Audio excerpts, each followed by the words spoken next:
If you're watching this or listening to it, I'm really glad you're here. And in a way, you're kind of my first guest. I wanted to start with a simple idea that has quietly shaped how I see conversations, conflict, and even growth. To me, yes and starts with acknowledgement. It means recognizing that people go through hard things, real things, painful things, and that the way you experience those things, the way you see them, the way they live inside you, that is your reality. In discussions or disagreements, or when we experience something difficult, people often respond with, but. Think about a time when someone responded to something you said like this. That's true, but. Or how about, you did a great job, but. Or even someone trying to help. That was hard, but you should be grateful. How did you feel when they said, but? Even when it's well-intentioned, that word can feel jarring. It can feel like what came before didn't really count. We sometimes call that the butt sweep. It sweeps away the things that were said before that, and it can be very invalidating. Yes and does something different. Yes and says your experience counts. Yes, that was difficult. Yes, that shaped you. Yes, your perspective is valid and true to you. And there may still be another chapter ahead. And there might be hope for what comes next. And there may be something you can build from here. And your story isn't over yet. Yes and begins with validation. It recognizes that people experience real hardship and that their perspective is not something to debate away. It is their reality. Only after that acknowledgement do we look forward, not to minimize the past, but to ask what might be possible next. We build on that principle, also borrowing from improv comedy. I still vividly remember watching Whose Line Is It Anyway? And being amazed at the skill of the comedians to keep the story going, play off each other, keep it so smooth and natural and hilarious. One of the core rules of improv comedy is that you can never say no.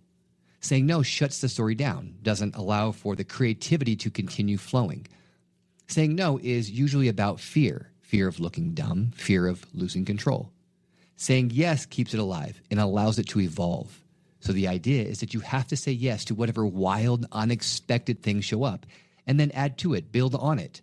That's how creativity, connection, and even joy show up in the middle of chaos. In a lot of ways, life feels like improv.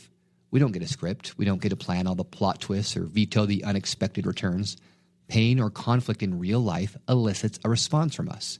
We will experience real emotions. And then what next? Do we respond with fear, keeping us stuck in an endless loop of wallowing in pain? Or can we flip that response, acknowledge how we feel, and choose something different?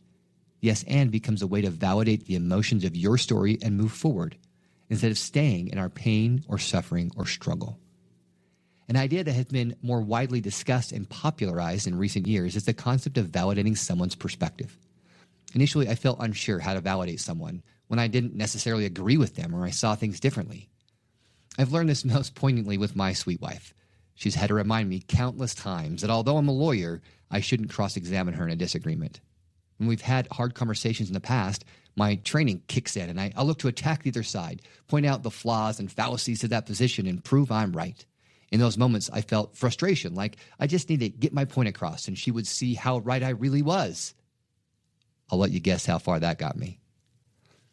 Validating someone and being a peacemaker doesn't mean avoiding disagreement, going along to get along, or giving up what you believe.